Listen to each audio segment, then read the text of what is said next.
Are you certain about switching clubs, Ethan? The administrator asked, her voice echoing slightly in the sterile office. Once you leave the Summit Ski Club, all your records as a player will be permanently erased. You'll be required to remain in Switzerland under a strict confidentiality agreement. You won't be able to return home, and no one from your past life will be able to locate you. I didn't hesitate for a second. I pushed the signed papers and the cashier's check for the penalty fee across the desk. I'm sure, I said, my voice steady, betraying none of the turmoil inside. The staff member took the documents, returned a few minutes later, and informed me, the transfer process will take 7 days to complete. Walking out of the club's administrative office, I immediately booked a flight to Switzerland for 1 week from today. The air outside was bitingly cold, and a harsh wind whipped around me, making a rattling sound against the car windows as I hurried away. The chill seemed to seep right through my thick down jacket, and I rubbed my numb fingertips together, my gaze settling on the large, illuminated sign of the club I was leaving behind. It was the ski club founded by my partner, my boss, my wife, Clara. It was also the most famous ski club in the city, a monument to our shared history. I had once naively thought the name, Summit, was a simple mistake, a typo she made during the registration process. It wasn't until Leo returned home that I finally understood. The club's name was never a mistake. It was a declaration. The summit of her heart, her ambition, had only ever been for Leo. It didn't matter that we had been secretly married for 5 years. It didn't matter how many championships I won for the club, pulling it back from the brink of bankruptcy time and again.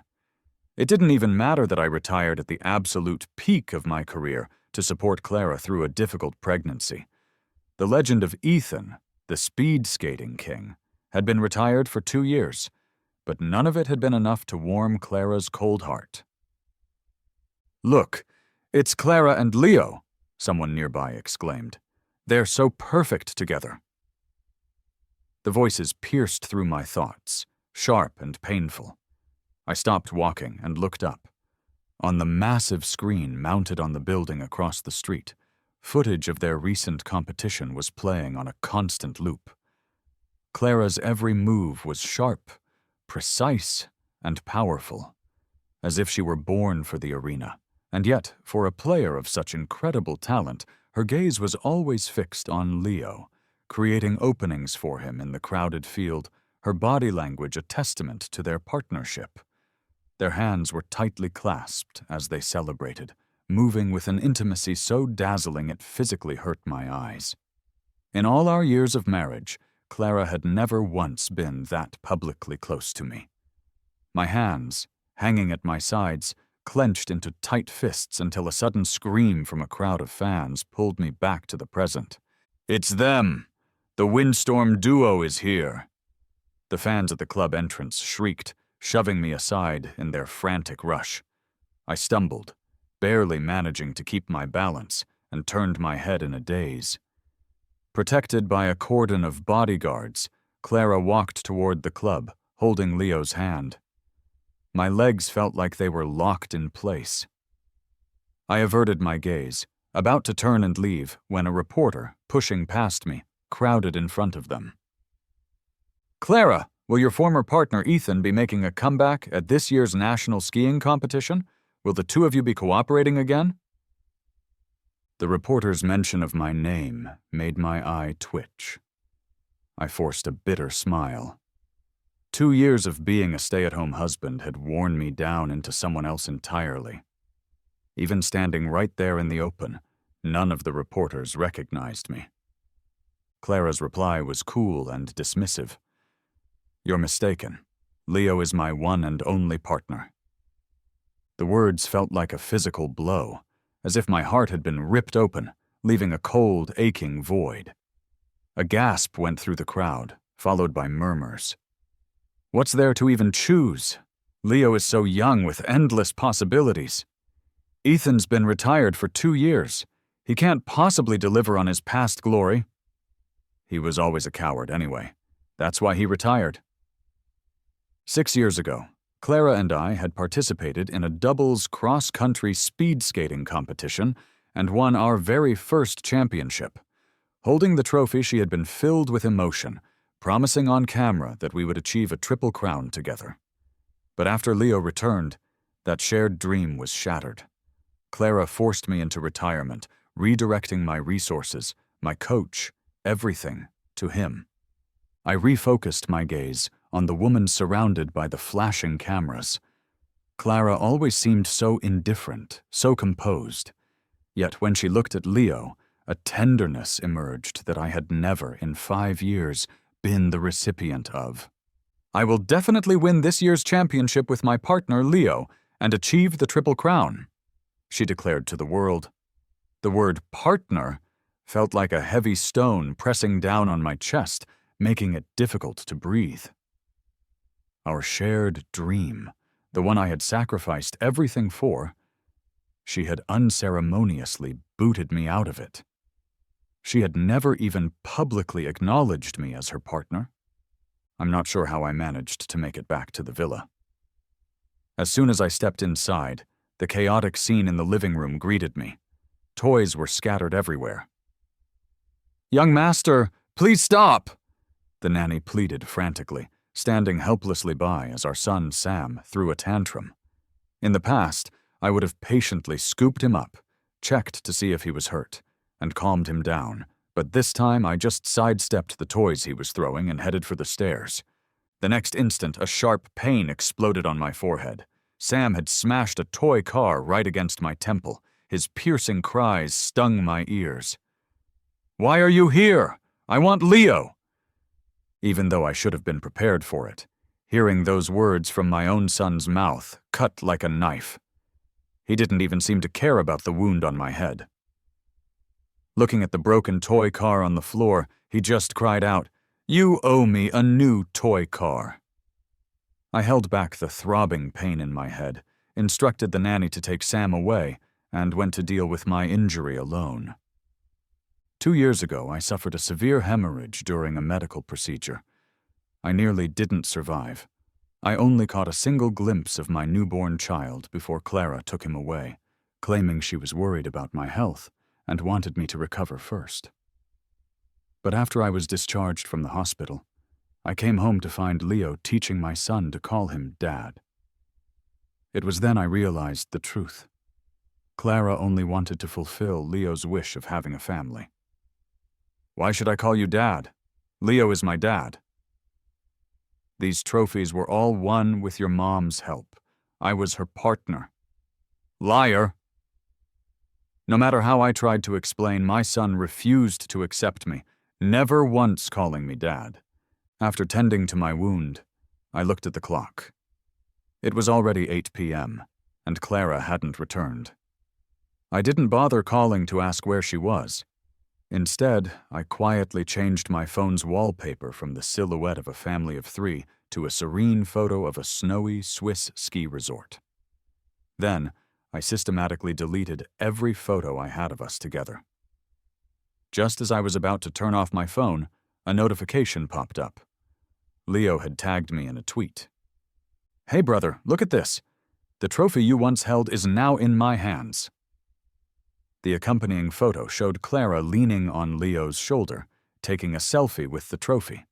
Her profile was incredibly gentle. Underneath the post were tens of thousands of comments. "Who's this guy they tagged? Never heard of him." "Don't let retired players hitch a ride on our Leo's fame." "Congrats to the team for winning the National Skiing Championship." I let out a self-deprecating smile. I liked the post on my own social media account and responded with a simple, "Congrats." Then I lay back on the bed, staring at the ceiling. A short while later, the sound of the front door opening startled me. Clara walked into the room quickly, her demeanor lacking any warmth, only a familiar chill. "Leo is coming over tomorrow. You should make yourself scarce," she stated, her words clipped and cold. I clenched my fists tighter, letting my eyelashes hide the raw emotion in my eyes. "Got it. I'll leave first thing in the morning." As her footsteps faded away down the hall, I felt the coldness seeping deep into my bones. After a while, I murmured to the empty room, "Once I leave, I won't come back." I didn't sleep at all that night. In the morning, I carried my luggage down to the living room. Clara glanced at me coldly, her expression full of impatience. "Why aren't you gone yet?" Her words cut into me like a sharp blade. Suddenly, the doorbell rang. As the door opened, Clara's entire demeanor softened in an instant. She reached out to gently brush the snow off Leo's shoulders. "Why are you here so early? It's snowing so heavily outside." Sam rushed to the door to embrace Leo, exclaiming, "Seeing you makes me so happy, Leo!" I stood frozen in place, watching the cheerful scene unfold, feeling as if a bucket of icy water had been poured over my head. Leo spotted me and asked with feigned curiosity, "Why is he here?" Clara replied indifferently, "He's Sam's tutor." That single word, tutor, stabbed me with a sharp pain. Leo eyed me with a provocative smile. "Oh, really?" I found my voice. "Yes, I'm Sam's tutor." It didn't matter who I was anymore. I was planning to leave soon anyway. Leo covered his mouth in mock shock. "So that's why you haven't been competing. You became a tutor instead." Clara's warning glance shackled me, and I forced myself to nod. Leo continued his taunts. "Sam is so young, he can't learn much. Maybe you should just stay on as a nanny. With your retirement, you've probably lost your touch on the slopes and can only serve others now." Before I could respond, Clara had already agreed. "You heard him?" I went rigid, involuntarily looking at her. It didn't matter if others misunderstood me, but she knew. She knew I had never given up training, despite my forced retirement. More than anything, I longed to return to the competition and achieve that third championship in a row for myself. Sam tugged on Leo's arm. "Leo, are you going skiing? I want to play in the snow, too." Hearing their conversation, I couldn't help but warn them. "Sam isn't feeling well. Don't let him stay outside for too long." "I'm just a nanny. What right do I have to say anything?" Sam rolled his eyes at me and dragged Leo outside to play. The living room was left with only Clara and me. "Do well by Leo, and your place as my husband remains yours," she said, her voice devoid of emotion. "But if you say something you shouldn't in front of him, I won't hesitate to find a new husband." I gazed into her cold eyes, feeling a sudden wave of exhaustion wash over me. Since Leo's return, Clara had grown ever more distant. Despite the vows we took 5 years ago when we married, she was supposed to have only one husband. A moment later, Leo approached Clara playfully from outside. "Clara, check if there's snow on my neck. It's so cold." Clara looked down, not expecting the sudden kiss he planted on her lips. She paused for a moment, but she did not pull away. The cold wind blowing in through the open door made it hard for me to breathe.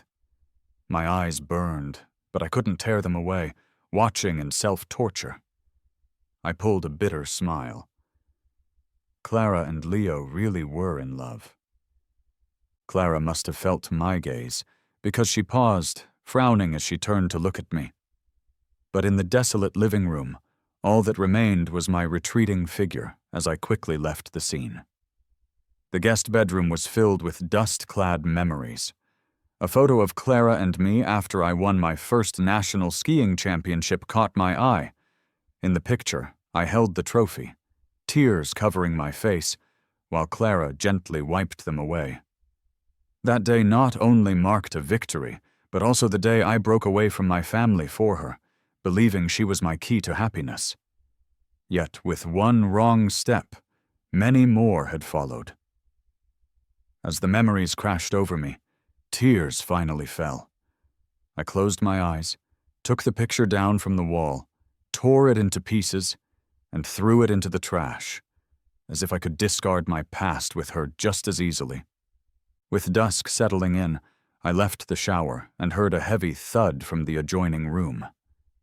Pushing open the door, I found my son flushed red and fainted on the floor. He was burning with a high fever, completely unresponsive. My eyes widened in panic as I felt his forehead. I swiftly picked him up and rushed him to the hospital. We spent the entire night at the hospital. Only by the next morning did Sam's fever finally break. The doctor scribbled on a prescription pad, scolding me. "A child this weak can't get cold. Didn't you know that? Any later and he wouldn't have made it?" My heart skipped a beat. I distinctly remembered telling Clara that Sam couldn't be outside for too long. The sound of hurried steps echoed in the corridor as Clara entered, her gaze icy as it landed on me. Leo was right behind her and immediately started his accusations. "You're so cruel! Putting a young child in danger just because he said a few harsh words to you. Did you lock him outside in this cold?" Clara's eyes turned even colder, her stare like a chilling blade. A storm of emotions burned within me, boiling my blood. "I would never harm him. You were the one who took him outside." Clara cut me off as Sam stirred awake. "Thirsty, Dad," he said, looking at Leo. Leo had an unnatural look on his face, intending to speak, but Clara beat him to it. "Sam, tell Mommy who took you outside to play." Sam began to cry. "It was Ethan. I hate him." Like a thunderclap, the words struck me. I stiffened, my face draining of all color, and I almost couldn't stand. I was trying so hard to steady my voice. "Sam, say that again. Who was it?" Sam wasn't listening at all. Before I could finish speaking, he yelled, "It was you! It was you!" I had stayed with my son all night, only to be accused by him. This was the child I had risked everything for. A nurse came in and pushed us out of the room. "Why are you shouting? The child just woke up. He needs to rest. Only one of you can stay." Seeing me silent, Leo quickly jumped in. "I'll stay with Sam. If his brother stays, Sam might get worse." His words seemed caring, but the look in his eyes was clearly provoking. He went into the room as Clara spoke up, her eyes barely concealing her anger. "Even a tiger won't harm its cubs, Ethan. I didn't think you were this cruel. I should have never let you meet Sam." My heart trembled. I looked up at Clara, and in that moment, seeing her cold, unforgiving gaze, the desire to explain anything vanished completely. "Yes, I'm cruel. Not fit to be Sam's dad. Let Leo be the husband." My words completely ignited her anger. She grabbed my wrist tightly, her grip like iron. "Ethan, what are you going crazy about? You were the one who insisted on staying by my side. Now that you want to leave? Forget about it for the rest of your life." Just then, Leo walked out of the room. "Clara, your parents are here. They're waiting for you now." Clara immediately let go of my wrist. Seeing the red marks her grip had left, she seemed stunned for a moment. Leo called out for her again, and she finally turned to leave. "I'm coming." The dull pain in my wrist was nothing compared to the heartache I felt. Clara and I had been married for 5 years, and her parents didn't even know I existed. Exhausted, I left the hospital, only to see that Clara and Leo hadn't left either. Her parents were with them. "Brother?" Leo called out as he saw me. Clara's mom looked at me, a hint of confusion in her eyes. "Who's this?" I stared blankly at Clara, waiting for her to say something. Anything. Seeing her say nothing, I forced a sarcastic smile. "I'm a friend of Clara's." 5 years of feelings, of marriage, of sacrifice, all summed up in 2 words. A friend. Clara's mom didn't think much of it, her joy quickly returning. "Oh, if you're her friend, you must come to Clara and Leo's engagement party to share in their joy." My eyes twitched, my knuckles going white. I could barely stand. My wife was about to marry another man, and they wanted me to come and share in the joy. How utterly ironic. I shut my eyes, forcing my emotions down. Back at the villa, Sam was overjoyed when he found out about the engagement. "Then Leo is going to be my real dad, right? That's great!" The nanny looked at me with worried eyes, but I stayed silent. My son loved Leo so much. Why should I bother to interfere? Neither Clara nor Sam seemed to care about my presence at all. The next morning I went downstairs and saw Clara in the living room, holding an invitation. Her tone was surprisingly gentle. She opened a box. "I applied for you to compete again, like you wanted." This was a familiar tactic. Clara used to comfort me like this whenever she felt she had done something wrong. Back then, when I was everything to her, she would agree to anything I asked once I let go of my pride a little. But now, I simply looked at her calmly. "Clara, what are you trying to say?" A flicker of unease crossed her eyes, but it was soon wiped away. "The ring, I need it. Leo needs to wear it at the engagement." The air in the room froze. My eyes reddened, a hint of self-deprecation in my smile. "It's in the drawer of the guest room. Go get it yourself." Watching me like this, an unexplainable block seemed to form in Clara's chest. She frowned. "When did you take it off?" "When I applied to switch clubs, I had already taken off the ring." "Your beloved has returned. I should step aside, shouldn't I? Things that don't belong to me I shouldn't wear." Clara's eyes cooled. "It's just a ring. Why make such a fuss?" Before she could think more, Leo's voice came from behind her. "Clara, the movers are here." That peculiar feeling she seemed to have vanished in an instant. She said decisively, "Stay somewhere else for the next few days." The movers were here. Was it really just for a few days? I paused, withdrew my gaze, and went upstairs. "Silently move out, then. I was leaving anyway." Picking up my suitcase, my eyes fell on a wall of trophies. Because of our hidden marriage, in these 5 years, except for competitions, the only thing I had left that was related to Clara was that ring. Watching as movers began to pack all the trophies into boxes, Clara's brow twitched. "You can stay at the Blue Moon Bay apartment," she offered. Before she could finish, Leo called out again. "Clara, I think I twisted my ankle." Clara's face changed instantly, and she walked to the master bedroom without a moment's hesitation. I watched her leave, then calmly told the mover, "Don't pack them. Throw them all away." Saying this, I left with my suitcase, ignoring the stunned look on the mover's face. With the new year approaching, the streets were full of cheer and bustling with life.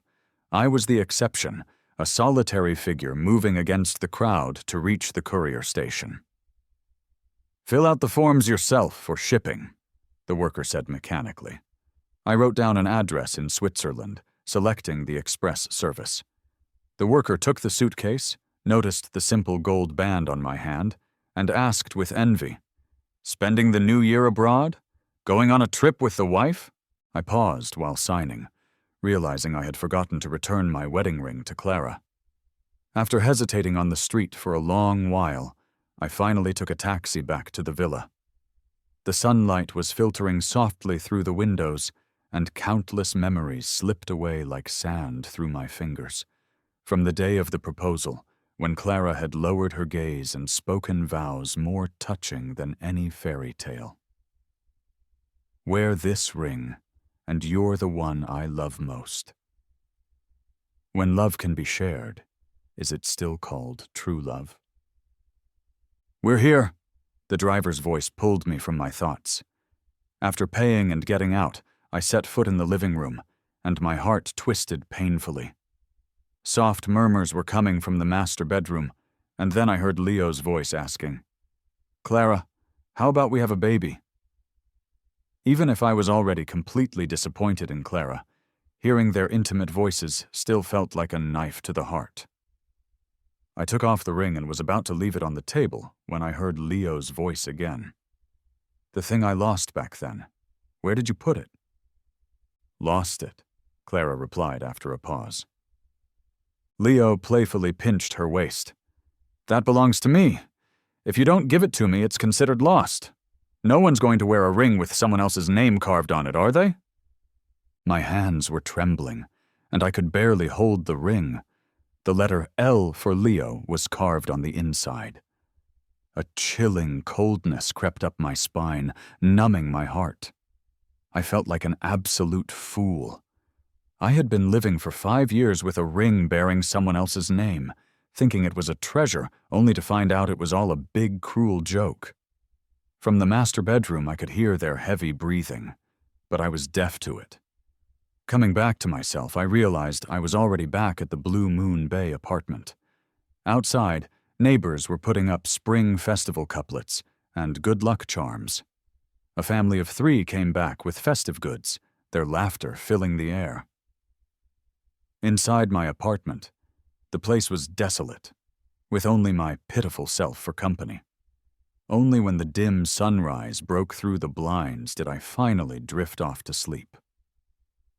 My phone buzzed constantly, waking me up. Leo had posted a new tweet, pointedly tagging me. The caption read, "From first love to marriage, a lifetime for 2." The attached image showed their hands clasped together, with that elegant ring sparkling on their fingers. In the next moment, Leo sent me a private message with a photo showing him and Clara in bed, his neck covered with red marks. As soon as you left yesterday, Clara had me trying out all sorts of positions. You've been sleeping in the guest room for ages, haven't you?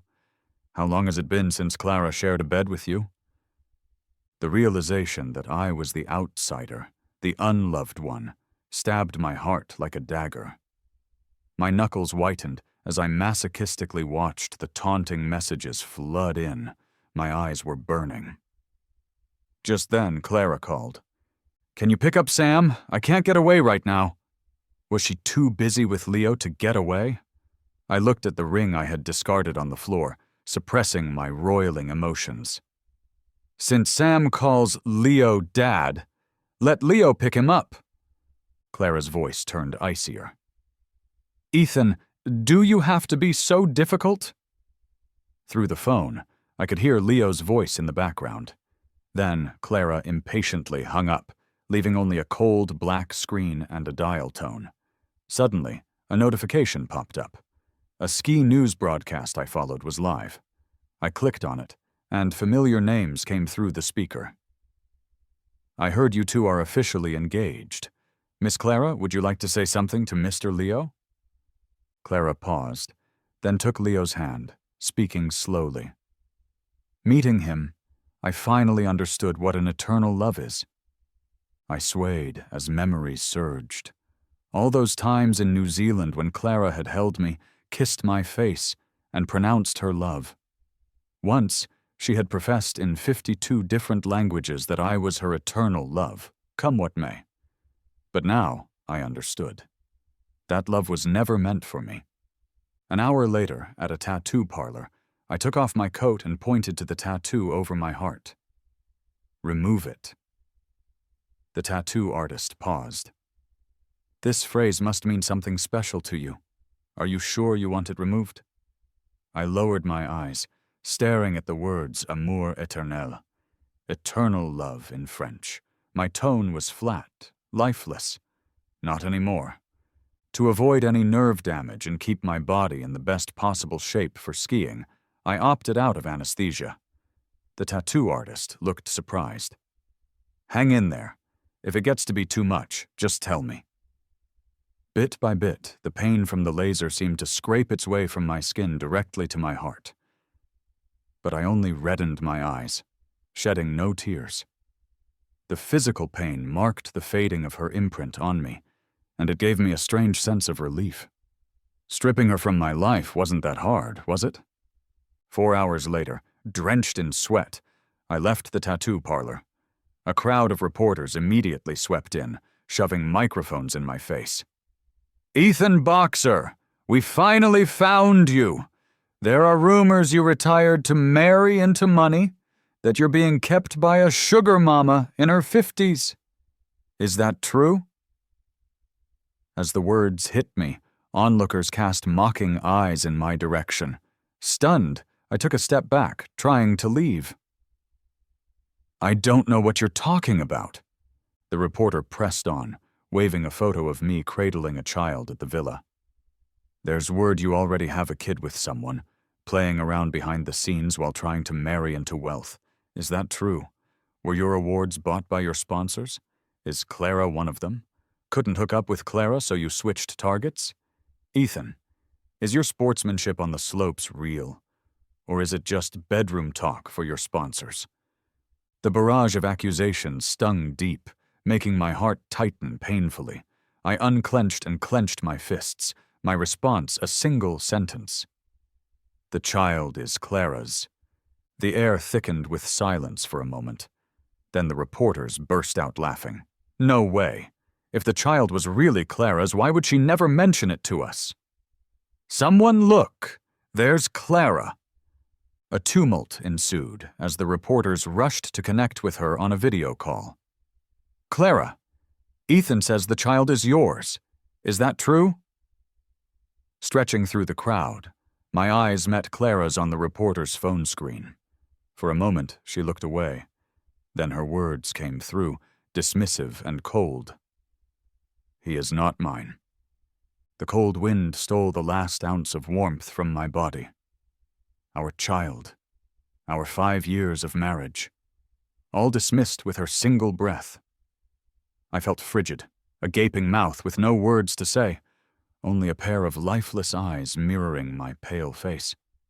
Seeing me so defeated on the screen, Clara's heart skipped wildly, as if something utterly essential was being lost at that very moment. She tried to escape the call, but the reporters jostled her image on the screen. I barely picked myself up from the ground, ending the reporter's advance with a peculiar, vacant look. They watched as I, barely 2 steps away, collapsed into darkness, faintly hearing Clara's frightened call amid my fall. I awoke in a car, propped up against Clara's shoulder. Her arm was around me. Seeing her concerned eyes, I felt sick. I pulled my hand away from her grasp. Stop the car. Let me out. Clara acted like she hadn't heard me, her grip tightening. Don't be difficult. I'll take you to the hospital for a checkup. I suddenly got mad. Clara, your fake concern is amusing, isn't it? I don't want to keep pretending with you. I want to get off. Her face went cold. Stop messing around. I'm doing this for your own good. For whose good? The club name? The transferred competition spot? The engraving under the ring? Sam's indifference. All so vivid in my mind, and now she says it's all for my good. The emotions welled up, overwhelming me. My reaction must have registered because Clara's heart seemed to twinge. She let go, her voice softening slightly. Let's get you checked out first. We can talk about the rest later. I closed my eyes, my voice hoarse and indifferent. Clara, let's get a divorce. Her expression changed instantly. You're just in a bad mood. I'm going to pretend I didn't hear that. Don't let me hear you say it again. I stayed silent. I wouldn't bring it up again. Soon I'd be off to Switzerland, and it wouldn't matter anymore. When we left the hospital, it was finally raining after a long, dry spell. I stood at the entrance, my pale face almost blending in with the rain. Seeing me standing there, Clara's heart skipped a beat. Then her phone rang. It was Leo. She glanced at her phone, then answered. Hearing Leo's cries on the other end, her face went pale. Don't cry, I'll be right there. She left without looking back, leaving me with her resolute, retreating figure. Watching her leave, I lost all hope. If she had just paused for a single second, split her attention just a little bit, she would have noticed the 2 notifications on my phone. Mr. Ethan Boxer, congratulations on passing the Swiss Talent Immigration Program. You've been granted permanent residency. Please report to the Swiss consulate within 2 days to submit your documents. With the new year approaching, taxis were scarce. By the time I got back to the Blue Moon Bay apartment, it was late at night. A familiar car was parked at the entrance. The window rolled down, and Clara spoke first. "Those things are in the past. They no longer matter. Leo is on the rise, and the club can't have any issues right now." It was rare for her to take the initiative to explain anything, but of course, it was for Leo. My knuckles turned white, but my face showed no emotion. The snow fell around me, cold and biting. My phone rang, shattering the silence. These 5 years with Clara had severed my ties with my family. Only my grandma still cared about my well-being. Only she would call me. I answered immediately. "Sweet grandkid, the news is crazy. Is Clara being mean to you?" My nose tingled. With my fists clenched, I tried to suppress my emotions. "No, Grandma. Clara's good to me. Don't worry about us." Clara was about to drive off. I quickly called out to her. "Clara, could you just say something to my grandma?" Just as I was about to hand the phone over, her phone rang again. She pulled her hand back. "The club needs me." But I clearly saw it was Leo calling. Usually I wouldn't insist, but this time I didn't want my grandma to be worried. I grabbed her phone, stubbornly holding mine out to her. "It's just one sentence." Her face turned cold. "You say it yourself." She pried my hand open, unexpectedly shoving me so hard that I fell to the ground, my head hitting the pavement and bleeding. Panic washed over her as she stared bewildered at her own hand, not realizing her own strength. She hurried to help me up, but a message from Leo caught her attention instead. "Clara, I think I'm sick." Distracted, she grabbed her phone and drove off. Grandma's worried voice echoed from my phone. "Ethan? Ethan?" I fought back the pain. "Don't worry, Grandma, I'm good. Clara's just busy, don't worry." Just saying that short sentence took all the strength I had left. The next morning, I got a call from Sam's art teacher. "Sam's dad? His drawing is here. Can you come pick it up?" Before I could refuse, the teacher had hung up. After picking up the drawing, I overheard Sam clinging to Leo. "Dad, can you make him leave? I don't want to see him." Clara warned Sam to be polite, but Leo just comforted the child. "He just doesn't know any better. Big brother wouldn't mind, right?" Clara's expression softened. "I'm relieved leaving the child with you." She trusted an outsider more than his own father. "I just don't like him. I like Leo best," Sam cried. The cold wind blew, making me cough twice. Clara hesitated for a moment, but seeing Leo and his parents arriving, she withdrew her reach. "If you're unwell, just go to the hospital." They all entered the house in a lively group. No one noticed me. I walked out alone, standing in the snow for 2 hours to catch a cab. The driver looked at my feverish face, puzzled. "It's almost the new year. Why are you out here sick and alone? Your wife doesn't care about you?" My heart ached. I rubbed my temples, and a ring fell from my pocket. The driver's eyes widened. "Don't fight over such things. You must love each other." My eyes stung.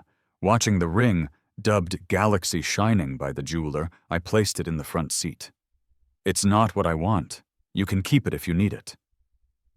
The driver was stunned, speechless for a while. Back at the hotel, I stumbled and fell, dizzy and weak. It took great effort just to get some medicine and lie down. My phone glowed in the dark.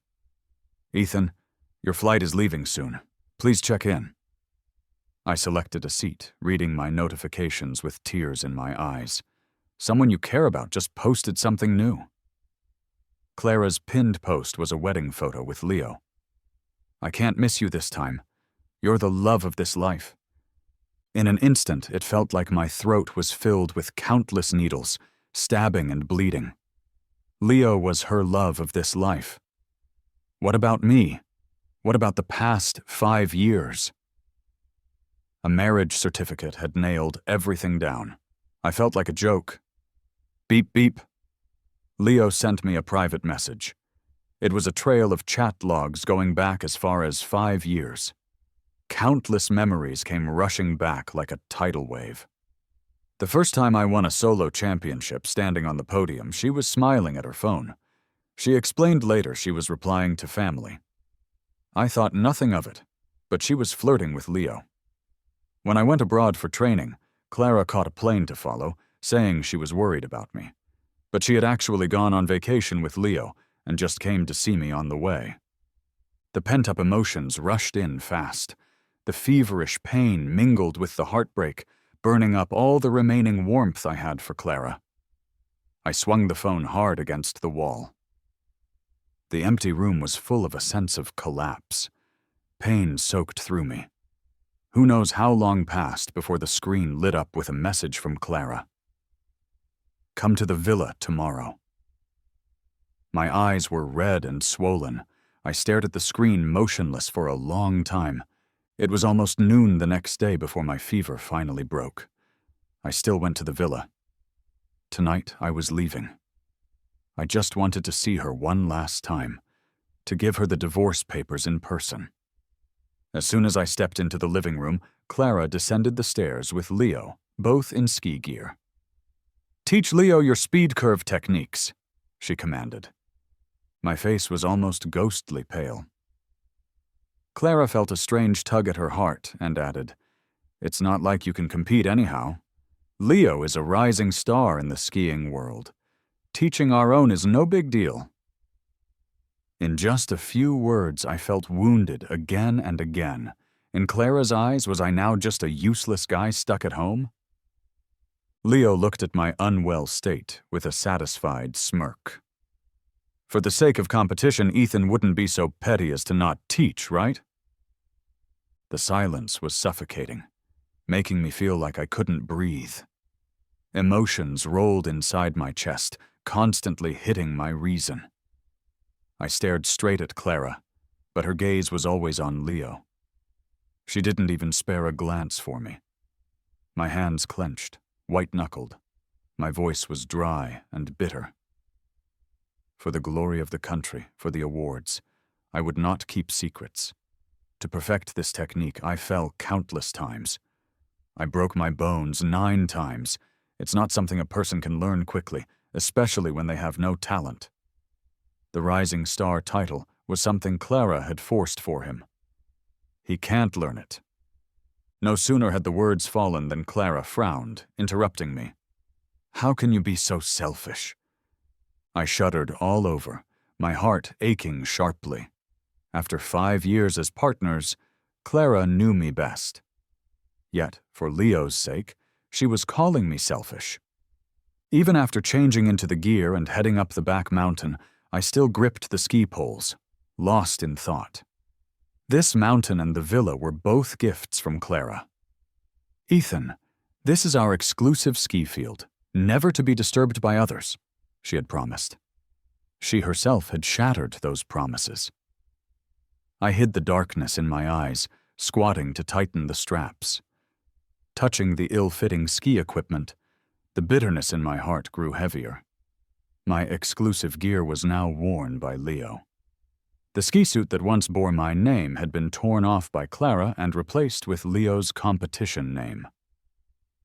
A bodyguard forced me up the mountain. Just demonstrating the moves took 3 hours.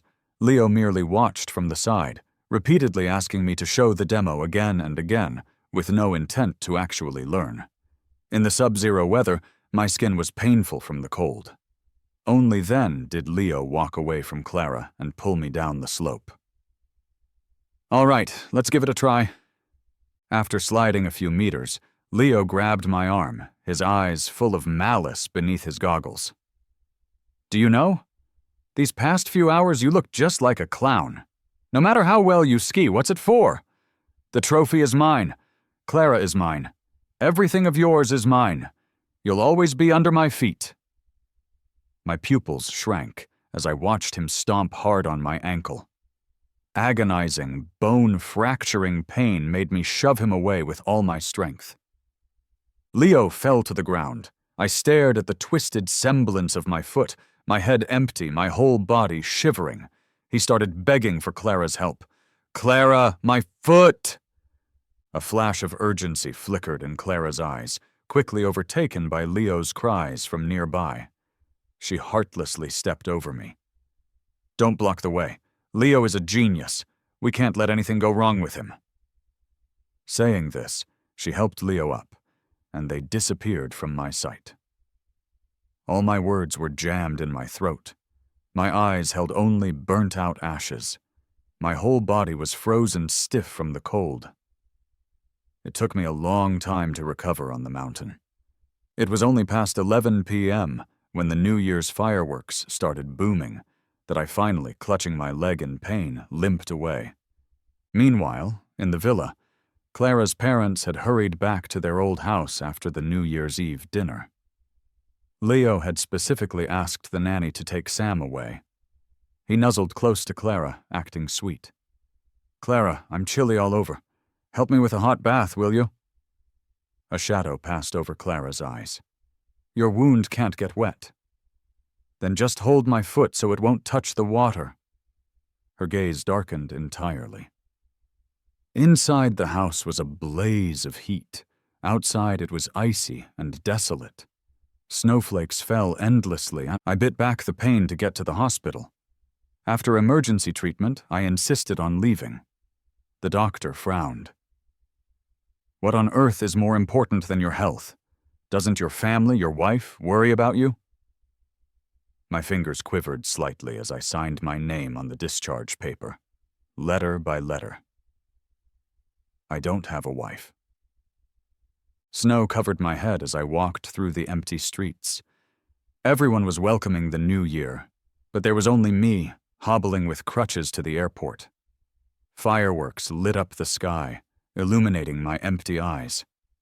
I took out my phone, sent a scheduled message, then pulled out the SIM card and threw it in the trash.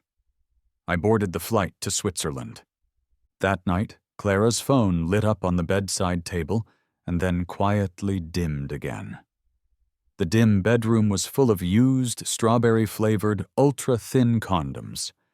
In the morning, sunlight slipped through the cracks, lighting up a corner of the room. The snow on the streets was slowly melting, as if it had never fallen the day before. The phone by the bed rang and rang.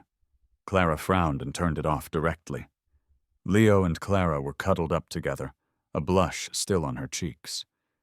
"Clara, isn't Ethan—" Before he could finish, she kissed him. "Don't worry about him." They stayed wrapped up until the afternoon. Clara finally returned to the Blue Moon Bay apartment. "I was so busy yesterday. How's your foot?" There was no response. She frowned and searched upstairs. The room was neat, with no sign of me at all. A strange unease grew in her heart. She called the butler. "Where's Ethan?" The butler blankly replied, "He went out yesterday and hasn't been back to the villa." The unease grew, like an invisible hand squeezing her heart. "What do you mean he hasn't been back?" "In this city, I only relied on her. I had practically no friends. Where could I go?" Clara grabbed her phone. She saw 9 missed calls from her assistant, but ignored them, and dialed my number. "The number you have dialed is temporarily unavailable. Please try again later." She called twice, still no answer. A flicker of determination crossed her eyes. She dialed another number. "Find out where Ethan went. Turn the whole city upside down if you have to, but find him." My disappearance unsettled her deeply. She clutched her phone tight. Despite our fights, I was still her husband. She couldn't imagine me leaving her. Just then, a notification came through. My social media icon was blinking. Clara let out a breath, the gloom in her eyes dissipating. As long as I was still a registered skier in the country, I couldn't leave her. The next moment, she froze in place. It was the message I had scheduled. A divorce agreement and a termination contract with a single cold line. "Clara, never see you again." On the first day of the Chinese New Year, Clara got her first message from me. Not Happy New Year, but goodbye. Clara, never see you again. What did I mean by never again? Even if I was mad, I wouldn't just leave Sam. An anxious feeling stirred from her heart, like something precious was slipping away, out of her control. All kinds of terrifying doubts surfaced in her mind. She couldn't sit still. She texted me but got no reply. She paused, then anxiety rushed in, her eyes clouded with gloom. She checked the player database her secretary had access to. All news of me as a player turned bright red. Cancellation! Cancellation! The document bore my unmistakable signature. Her brows furrowed, her mind tangled. I had always valued cross-country skiing the most. How could I suddenly cancel my career and leave? She didn't buy it. She hit the gas and sped to the Summit Ski Club. Seeing her arrive, some staff members murmured, "What's she doing here? Calling for an investigation into Ethan? Weren't they not on good terms?" An older worker rolled their eyes. "You must be new. Clara's only partner used to be Ethan. It just changed in recent years." Someone else sneered. "It's the game's rich folks play. No matter how skilled you are, you get replaced eventually." She took the elevator right up to the surveillance floor and coldly asked security to pull the footage from Thursday, August 7th. It was really me. On the screen, I was calm, signing everything, seemingly indifferent. The only time I paused was when the media report came out of her saying, "Leo is my only partner." Clara rubbed her temples, feeling a strange unease. It was all work-related. I would understand her words. It had been the same way for 5 years. She grabbed her phone. Still no return call from me. I had never ignored her calls, never blocked her. Her brows knit tightly, her nails digging into her palm, lost in a complex, confusing mix of feelings. "Clara, fans and reporters are gathering outside. What do we do?" her secretary said, hanging up a call with security, looking panicked. Clara stepped to the window, opened it a crack, and heard shouts from below. Why did Ethan disappear for 2 years and then suddenly cancel his registration? Summit Ski Club has no responsibility. We demand an explanation. There's so much dirt on Ethan online, and the club does nothing. Bring back our speed skating king. Tell the fans the truth. The fans were agitated, even throwing my merchandise at the windows. Clara pressed her lips together, regained her composure, and slammed the window shut. She marched upstairs and called a PR meeting. "Get the police to remove those causing trouble." "But Clara, this might blow up." "Is it not big enough already?" The secretary paused, then quickly phoned the police. Half an hour later, the scene outside was controlled by law enforcement. But the online storm grew wilder. Summit originally rose to fame thanks to Ethan. What's this now, abandonment? Not enough skill. Look at our new skating star and it's clear. Some fans can only shout, just like their idol. At least have concrete proof. No star status without merit. The head of PR pushed his glasses up his face. Clara's previous control of the narrative had completely backfired. Only by directing all the blame onto me could the club be saved. Clara's expression remained unchanged, with no hint of warmth. Her nearby secretary, adjusting her own glasses, felt uneasy. After 5 years, she knew better than anyone how much profit meant to Clara. Whether it was me or Leo made no difference. The plane touched down. I drew back the curtain and stared blankly out the window at the blue sky and clouds, lost in thought. "Sir, I'll take you to the airport exit." As an introduced talent, there was someone specifically assigned to greet me. A flight attendant helped me into a wheelchair, enthusiastically pointing out the sights of Switzerland. "You'll fall in love with this land once you're back on your feet." "Thanks." I, who had been traveling for training and competitions for years, felt surprisingly less out of place here, despite being away from home. My urge to ski was burning strong. The city had fantastic accessibility for people with disabilities. It was easy for me to catch a cab and head to the hospital. Maybe because it was a weekday, I didn't have to wait long in line. The doctor shone a light on my swollen ankle, her frown quickly fading. "Just a minor corrective surgery and you'll be good to go." My heart skipped, anxious. I asked if the surgery might damage any nerves, explaining that I was planning to continue competing. My heart was racing as I asked. "Don't worry, it's just a minor surgery. Your emergency treatment back home was timely. It's just a dislocated bone. Nothing serious." The doctor glanced at the x-ray. "I can tell you're an athlete. You've still got those telltale training signs on you. You really don't need to worry. We've got the experience. Your career's safe." She winked with her honey-colored eyes. "Thanks." I let out a sigh of relief, feeling much more at ease. I took the medical records and prepped for surgery. Even though I was alone, the hospital's process was quick. Sitting by myself in the corridor, I couldn't help but reminisce, but I was determined not to dwell on the past. I pulled out a notebook and immersed myself in the Swiss cross-country skiing rules. 2 weeks flew by. My ankle healed, and I was ready to leave the hospital. The Apex Ski Club got the news and reached out right away. "Dear Ethan, we can't wait for your arrival. Ben is on his way to get you." I felt touched. Bidding farewell to the nurses, I stepped out of the hospital. I had been confined to my bed for so long, studying foreign competition rules and events.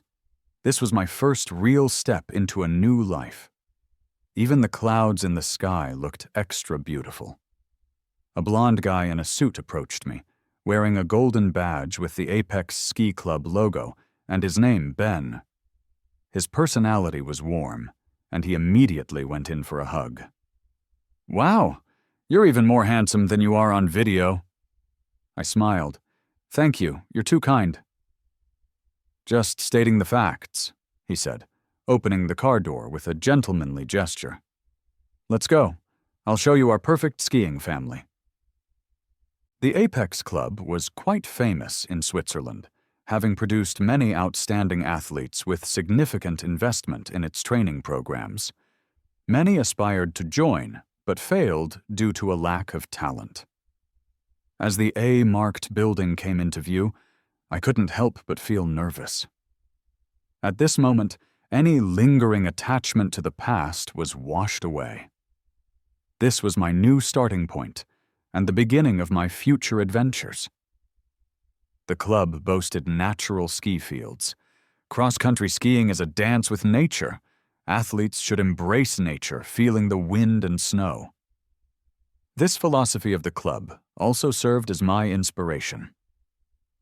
"All right, see you at the finish line," Ben said, handing me a skiing outfit with a smile. "Looking forward to working with you, genius Ethan." Hearing that name again made me pause. Memories flashed by.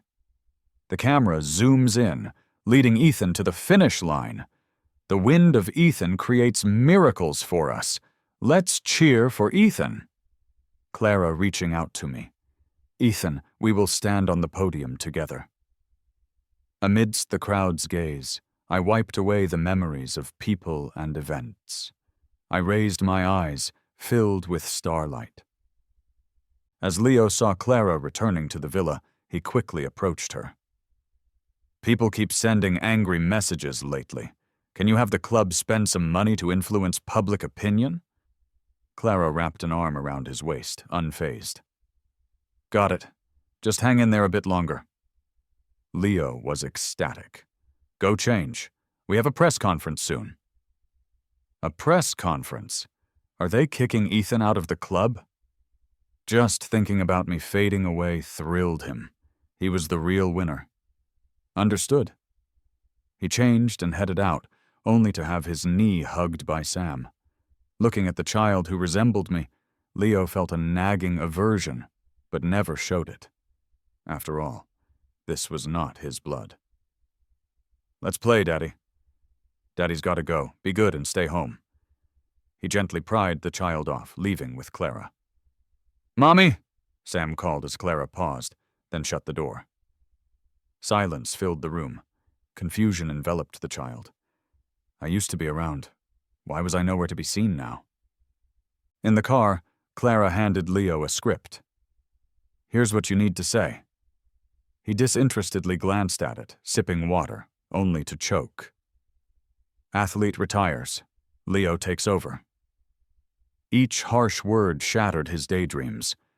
Panic-stricken, he asked her, "What's this about?" Unwavering, she replied, "For the club's future." A chill crept up his spine. He always knew she was cold, but he thought he was the only one she doted on. Now he saw she didn't play favorites. "I'm scared. Can't someone else do it?" he pleaded, leaning on her.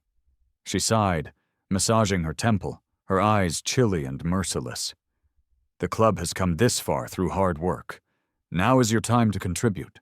After the conference, we're going to the hospital." He quaked with fear, stumbling back into his seat.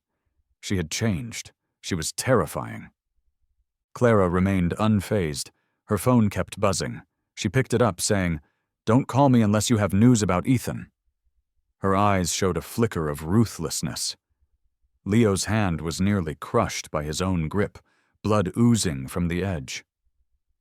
Ethan again. He was now the one staying beside Clara. He paused, leaning against her leg, suppressing the anger in his heart, his face betraying nothing. "Clara, I get it. I'll do anything." Her expression softened, and she pulled him into a hug. "Don't sit on the cold floor." He felt a chill inside, but had no choice. His eyes flashed with determination. Winning was his only option. Losing was not. In the control room of the Apex Club, the leaders were waiting for my debut. "Has he really grown up?" one said. "It's been 2 years since his last competition. Can Ethan still have the same talent?" The person sitting in the middle spoke, and the room fell silent. "Age doesn't matter," he mused, stroking his beard. "What's important is his heart, the sincere heart that wants to ski." In the nearby training room, the action was starting. The athletes eagerly talked about me, their eyes gleaming. "Can't wait," they said. "He's handsome and a national champion. What a feat!" In a corner, a blonde girl scoffed. "Missing for 2 years and now he's back. Who knows if his talent is still there?" Others exchanged glances, whispering, "Chloe always has such harsh words. Who can contain her?"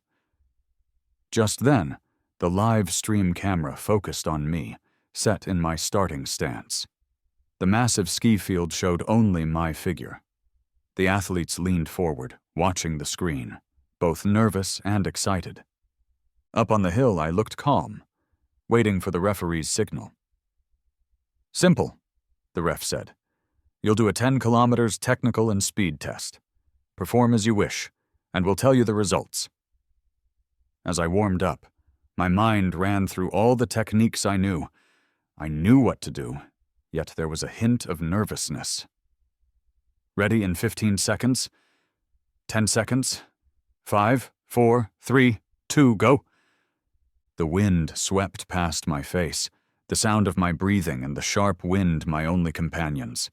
My movements were light and smooth. It seemed less like skiing and more like dancing on clouds. Every move was perfect, every turn quick and agile. Outside the screen, the other athletes fell silent, all eyes on my maneuvers. "So that's how you can adjust your posture," someone whispered in awe. "Beautiful." "Shush." Someone hushed the speakers, eyes wide with admiration. After this straight-line sprint, the next challenge was the S-bend, the deadliest curve in the Apex training arena. Even the skeptic in the back, Chloe, raised an eyebrow, watching my elf-like figure. Many athletes failed on this demon curve, seeking speed and time. I noticed the deadly curve, but remained unflustered. Adjusting my balance, my skis naturally followed the slope.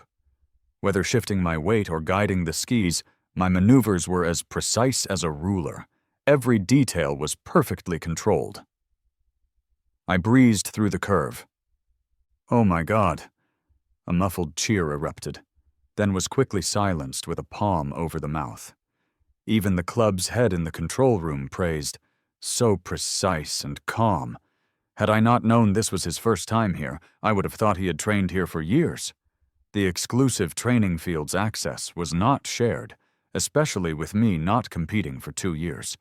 I skied even more smoothly, releasing 2 years of pent-up pain, pouring my soul into nature, becoming one with it.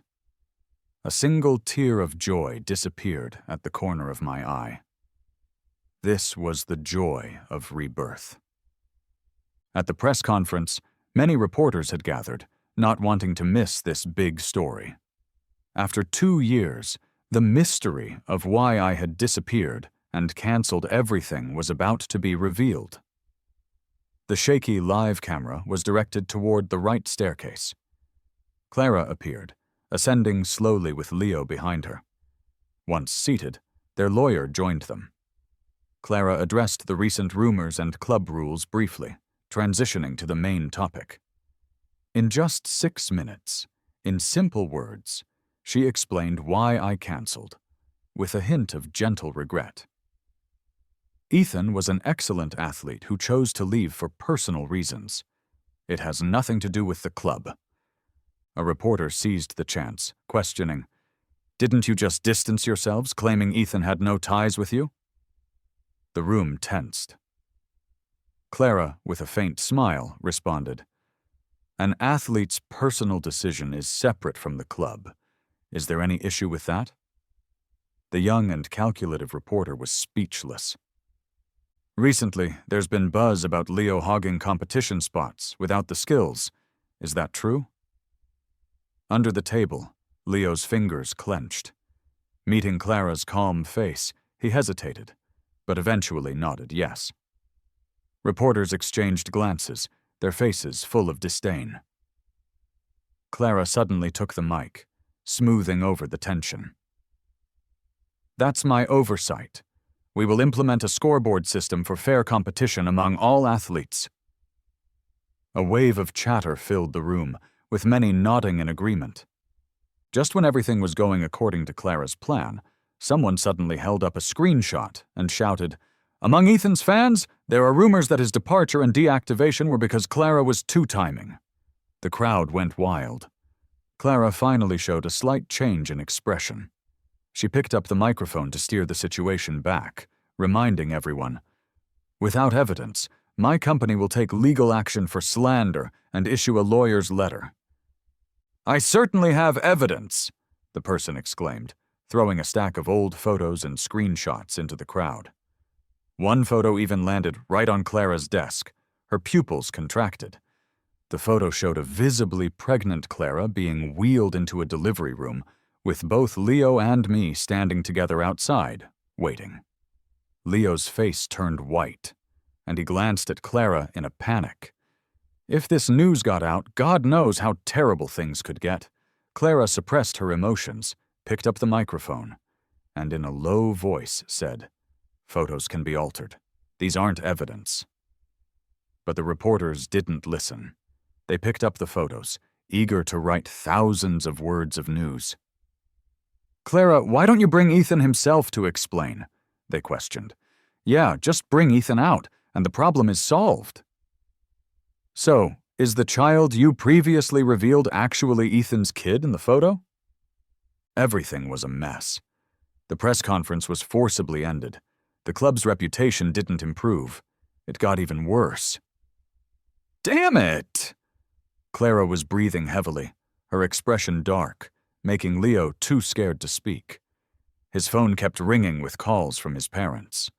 Both he and Clara looked pale, too afraid to answer. He got up and tried to hand the phone to her, but she brushed it aside with a, "I have things to do. Handle it yourself." Leo felt a chill, incredulously blocking her way. "We're engaged. How can you do this to me?" Clara finally spared him a glance, filled with impatience. but you're useless now." Leo stood frozen, then collapsed to the ground. Clara picked up her phone to call her secretary. "Find something we can market recently. Expose all players with dirt. Leave no one out." She stepped over the defeated Leo, ready to leave, but he grabbed her as she was about to walk out. "Clara, aren't you afraid I'll spill everything?" "Do what you want," she said, not even turning back as she walked out the door. Alex gasped. The pain in his hands nothing compared to the pain in his heart. He suddenly understood why I had left so decisively. It wasn't that I didn't want the child, but that this callous woman couldn't hold my heart, no matter what she sacrificed. Just thinking about her tactics made him lose the courage to expose her. In the cutthroat environment of the club, a strong sense of bitterness and helplessness overwhelmed him. For a moment, Leo didn't know if he had lost or won this competition. Back in the Swiss Apex Club, I had safely and swiftly crossed the finish line. My chest heaved intensely, sweat soaking my clothes. The delicate movements required many times more energy than usual. 10 kilometers were nothing to me 2 years ago, but now it left me weakened. Suddenly, an excited shout came from nearby. I was surrounded by a bunch of young girls. I stood there, amazed. The girls were likely club players. "That was amazing! I've never seen such graceful movements. Can you teach me? How did you do that S-style? You were so fast, we couldn't even see clearly."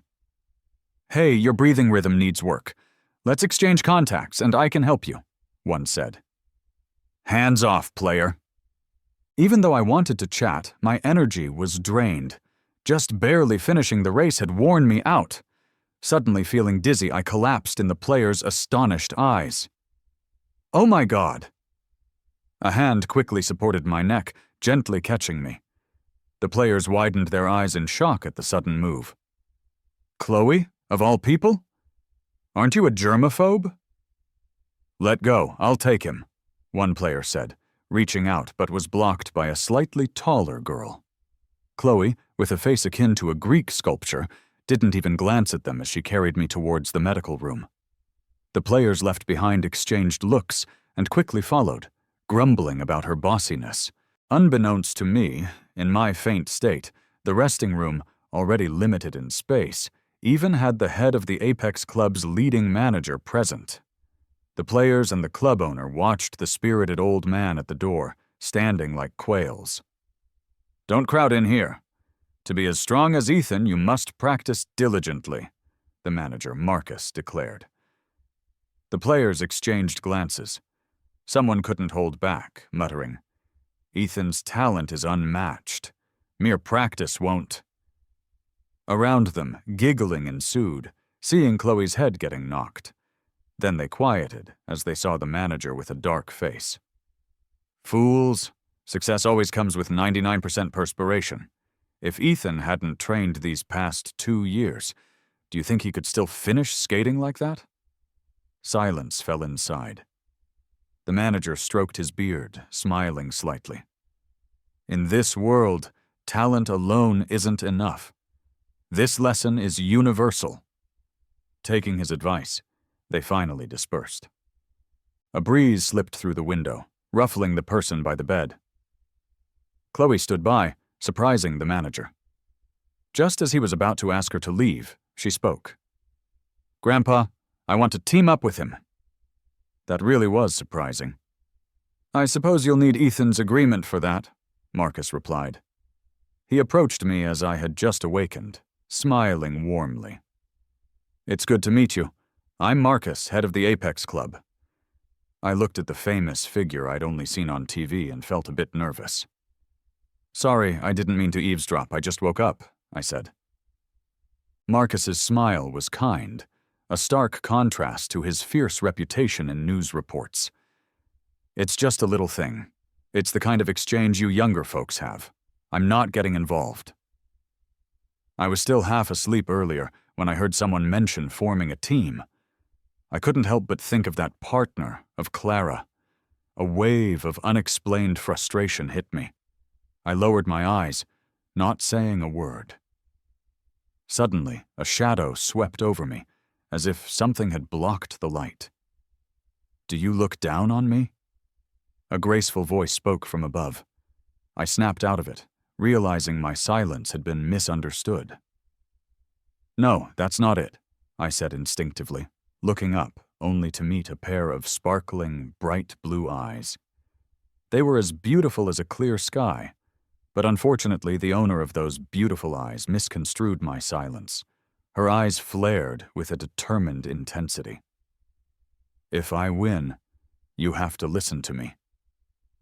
I frowned immediately, an unexpected emotion stirring my rebellious side. I replied, not very kindly, "And if I win, then what?" The blonde girl was pretty arrogant. "If you win, I'll call you master, but that's not going to happen."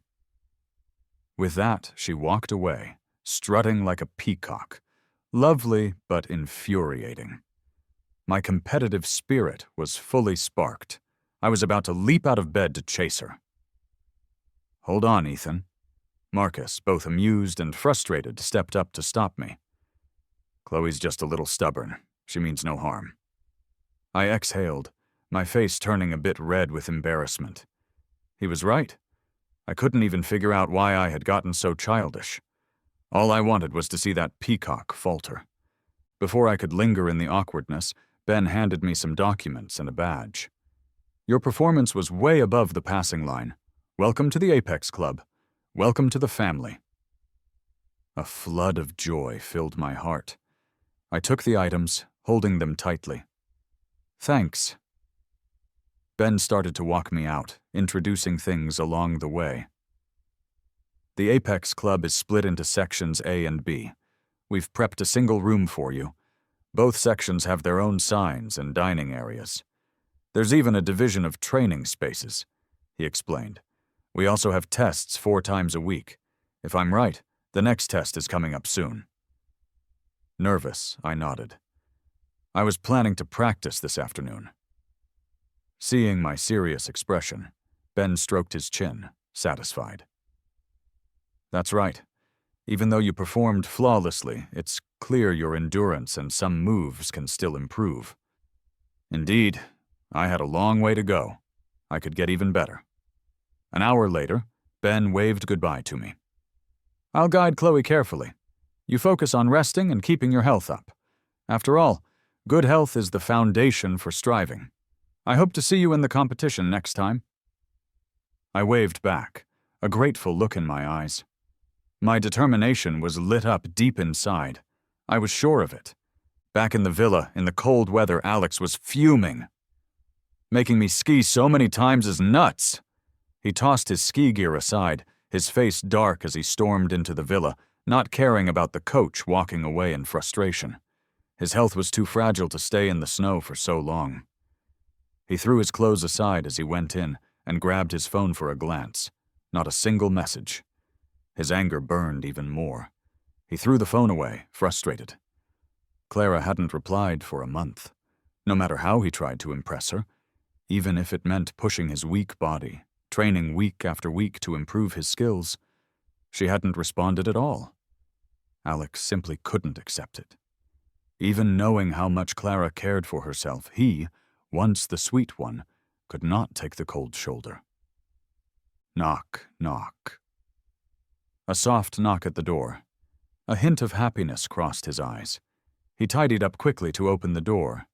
But it wasn't Clara. It was Sam, holding toys with a hopeful smile. "Daddy, you're finally paying attention to me." Alex's expression grew cold, his eyes lowering as he looked at the boy without a word. Why was this kid okay, while his own child with Clara didn't make it? The tension was palpable. Kids, they pick up on awkward vibes instantly.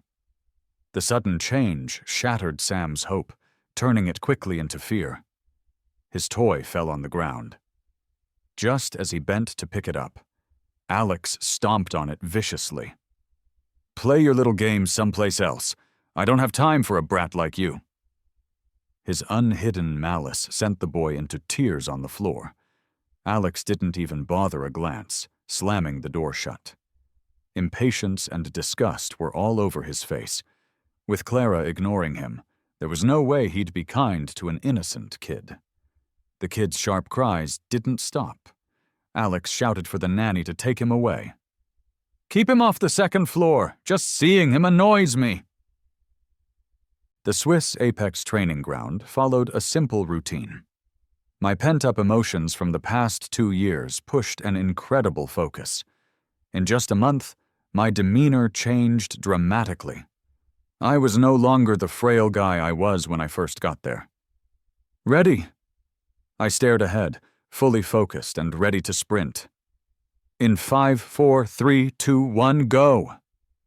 A swift figure glided past, whizzing down slopes and past other contestants, leaving only smooth tracks in the snow.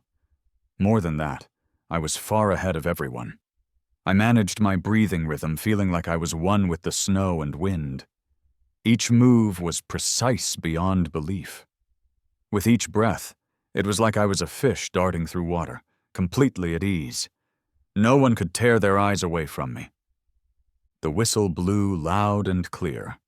Without a doubt, I took first in the test. I glanced at the time the staff recorded and nodded gratefully. Then I took off my goggles, rubbing my flushed cheeks briefly. Picking up my gear, I headed for the lift. A figure stopped me. That voice, as pleasant as ever, made me pause. Eyes as blue as the sky met my dark eyes. She was stunning. I looked at her briefly before glancing away. "What are we betting?" Chloe could only see my fluttering lashes and was somewhat irked. She stood on tiptoe to meet my gaze. Then she spoke confidently. "Shortboard race. First to the finish wins."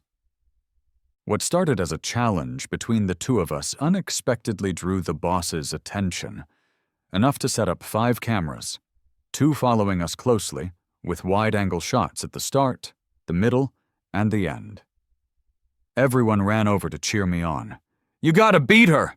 Take down that demon, Ethan!" The competitors were frustrated beyond words, but nobody dared to yell too loudly. They were just egging me on. They couldn't stand her. Not for a while now. "You wouldn't believe it, but every time she shows up, she'd make our buddies feel worthless," Ben whispered to me, venting a little. He barely said a couple of things when Chloe, who was ignoring the banter until then, suddenly turned to stare at him. Her cold, ice-like eyes freaked him out so much that he whistled nonchalantly and stepped aside, trying to act cool. I found it all oddly amusing, a little grin creeping onto my face, especially when I could sense Chloe's gaze on me, but I didn't acknowledge it. I just put on my goggles and signaled, "Okay," to the referee. Seeing me so focused on the competition and uninterested in her, Chloe felt a strange irritation inside. She couldn't help but wonder why I was always avoiding her gaze. Preparing herself for the race, the referee cleared the track and motioned for the competitors to be ready. 3, 2, 1, go. As soon as the referee's voice trailed off, 2 figures shot forward at breakneck speed. The crowd buzzed with excitement. In snowboarding, control and technique are everything. Different body weights affect takeoff significantly. For the first time, I noticed someone in my peripheral vision. Chloe started fast, with movements not as effortless as mine, but more like a nimble deer. Her agility and strength made her small frame seem irrelevant. She'd soon overtake me if things continued this way. I focused on my own techniques and skills, unfazed. She was leading by 3 body lengths and still accelerating. Watching this, the competitors started to get nervous.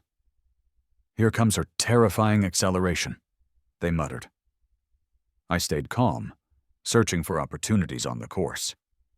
The third track had evenly distributed straight and curved segments, fair play for both, speeding on straights and maneuvering curves, testing personal ability. As the first curve approached, Chloe was already 3 body lengths ahead. She started slowing slightly to navigate the curve. But for me, this was a chance. Skillfully, I adjusted and executed a perfect small C-cut, narrowly passing her side and catching up. The key here was that I didn't slow down, maintaining speed through clever maneuvers. But Chloe wasn't a pushover either. Quickly adjusting, she matched my pace as we raced side by side, both setting into another explosive speed burst. If I let her increase her lead by 3 body lengths again, I'd surely lose. The spectators couldn't help but feel anxious for me. How is Chloe so relentless? Usually so cold, but once in the race, she's a force. No wonder she's gold. With the final curve ahead, I started accelerating, pushing low, gambling everything on this. Chloe frowned, realizing how risky this was on the upcoming raised slope. If not controlled, the speed could spill over into disaster. The crowd watched, unsure whether to halt the race or keep watching. Cross-country races aren't fixed like clockwork. Curves can change the game. My speed increased, overtaking by 1 body length, capturing her startled attention for a split second before she refocused. She didn't slow either, using a wide C maneuver to corner as fast as possible. Then, unexpectedly, a figure took a leap from above, momentarily blocking out the light. Black hair trailed in a beautiful arc. Silence enveloped the crowd, then erupted into loud shouts. I had used the raised slope as a ramp. I reduced the landing impact by bending my knees, increasing my speed. On landing, I pulled 3 whole body lengths ahead. Even Chloe widened her eyes, muttering, "What's happening?" She pushed to close the gap, almost catching me. But as we neared the finish, it was me who broke the line first. The spectators gasped in disbelief. "Ethan won! He really did it!" Chloe stood dazed, murmuring, "Oh my God, I think I might be in love with him." Ben sped over to me, joking. "No girls allowed. Romance keeps it real." At the finish, I caught my breath, unclipped my board, and removed my goggles, smiling back at the astonished blonde frozen behind me. "You lost." Chloe looked at my glowing eyes, and her heart skipped a beat. She frowned, confused and holding her chest. "Ethan, you're incredible!" The competitors surrounded me, loudly praising my courage. "Unbelievable! How'd he dare with that slope?" Feeling a little bashful, I scratched my head. "It was nothing. It's just that everyone's too nervous to make a move, that's all. Yeah, borrowing a slope technique with practice, it's doable. But the more important the competition, the more cautious people become. They are afraid to make a move because if they mess up, the consequences are unbearable. It's really something. The contestants definitely get it, but that breathtaking leap requires both skill and courage." I glanced at the stunned blonde girl and stepped forward. "Although I won, I have no hard feelings about it. I'm actually grateful to you for letting me experience an exciting competition. I gained a lot." "No," Chloe suddenly said. She lifted her striking eyes, locking onto me. "Sticking to my word is my style. You won, so you're my master." "Stop!" I cut her off immediately, feeling a cold sweat on my back.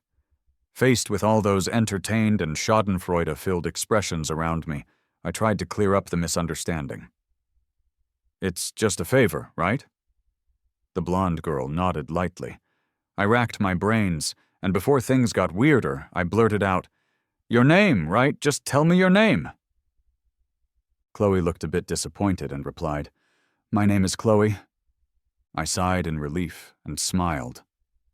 "I'm Ethan." People around sighed, disappointed the fun was over.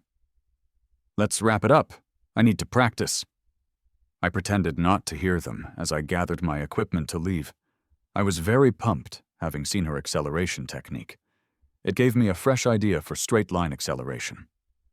Chloe watched me leave without hesitation, feeling an unexpected wave of uncertainty and loss.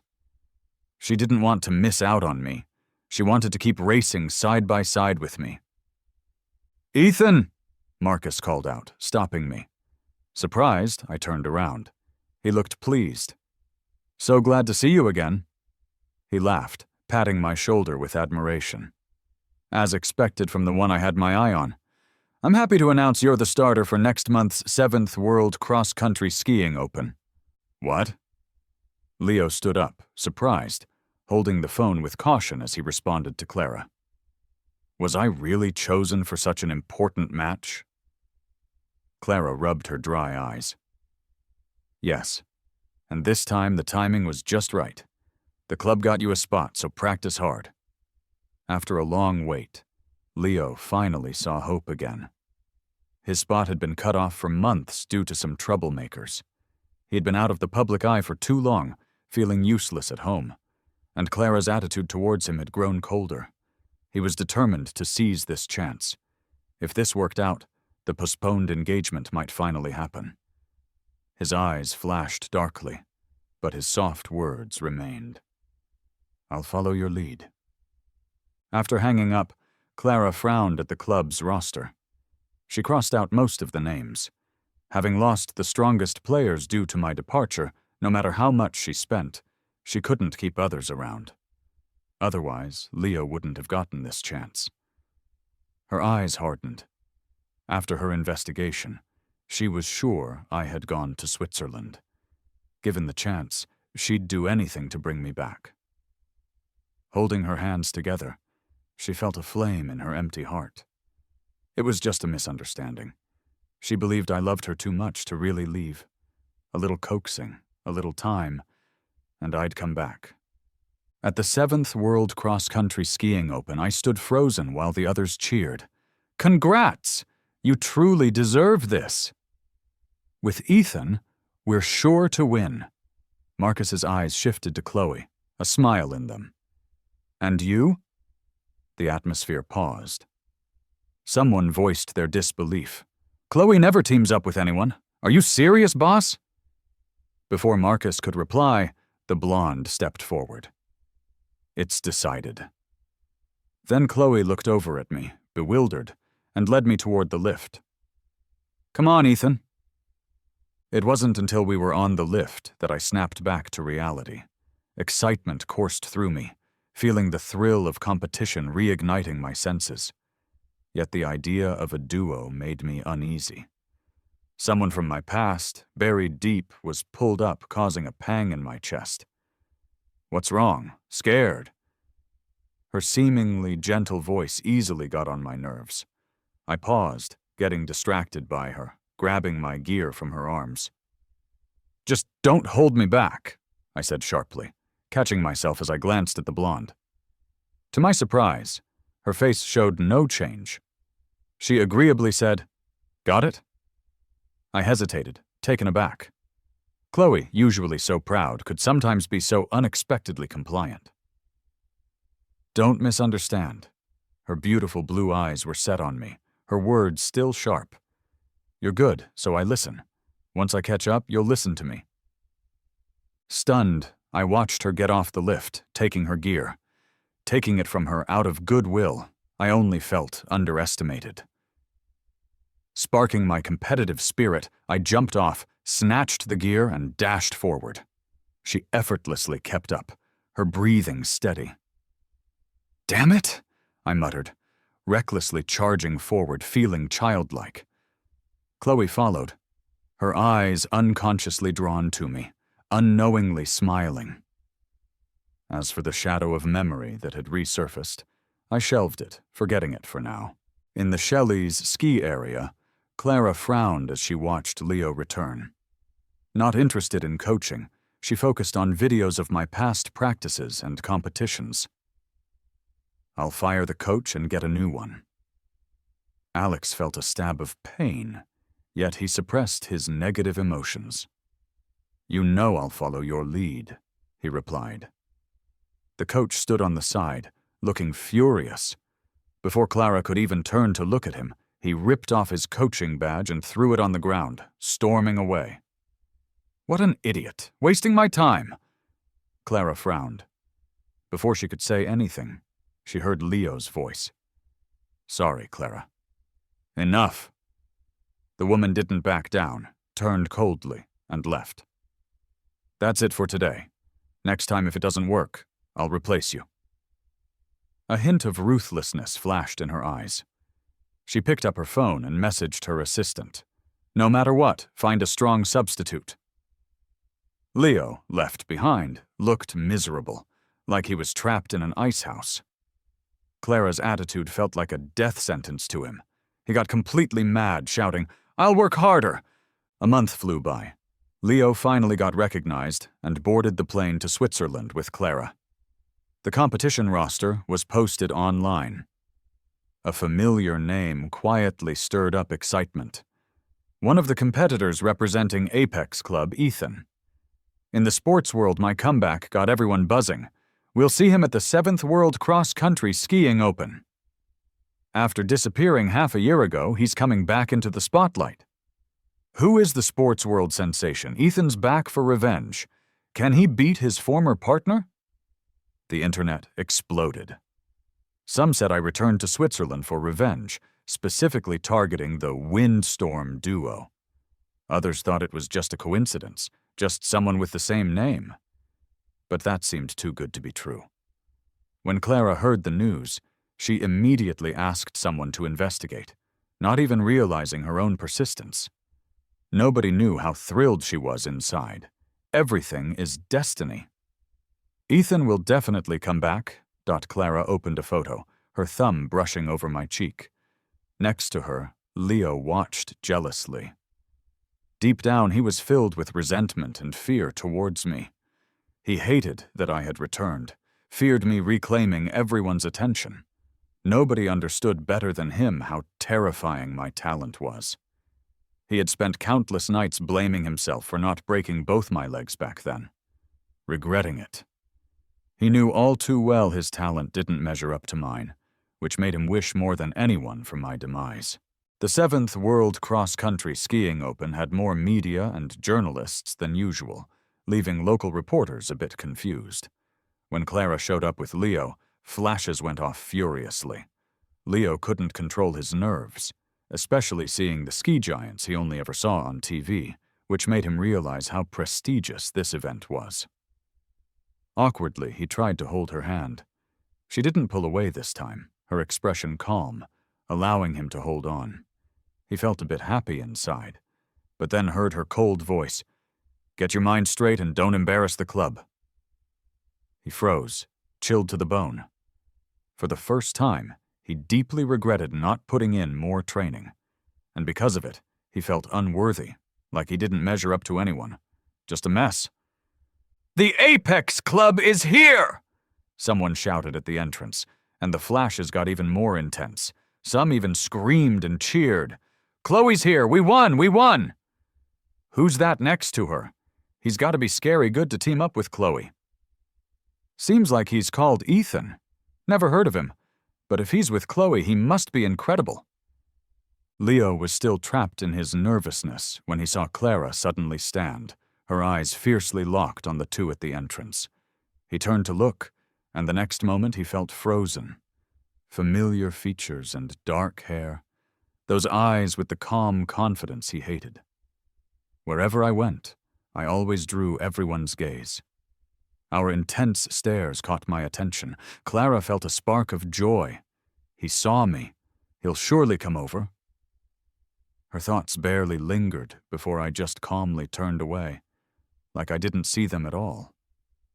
In an instant, it felt like something was slipping out of her grasp. Her mind was tangled in chaos. She was tense, her breath heavy with unease, like an invisible chain bound her. He didn't recognize me. Inside, I felt nothing. I did see Clara and Leo, but so what? I'd left the past behind, found a better life, new goals, and a new partner. Who are they? Do all your friends have such annoying looks? Chloe broke her icy exterior with her own sharp words, her tone almost frightening, I shook my head, amused. Not friends. She sighed in relief, glancing skittishly at the approaching pair. She leaned closer and whispered in my ear. So, when I start something, I won't have to worry about your feelings, right? My heart skipped. I nudged her, laughing. What do you mean, start something? Did you forget Marcus's advice? Chloe's cold expression cracked with boredom. Yes, sir. I felt a sharp jab in my heart, and before I could respond, angry words pierced through the air. Ethan, how could you fall so low? Clara approached just as Chloe spoke, and all her long-missed feelings from the past half-year were swallowed by anger. So this is how you got a spot. I thought you were better than this. Familiar doubt and suppression made me tense up, but the next moment, Chloe was shielding me, her usually pleasant voice turned sharply cutting. Who let this beast spew garbage in here? Seriously, are they not screening for species at events now? Hearing that, I realized then that Chloe had indeed been holding back for me. Clara's forehead veins popped. She coldly retorted, "Just a loser spewing such arrogance." I felt an inexplicable unease inside. This was my partner. Who was Clara to attack her here? I brushed past Chloe and chuckled.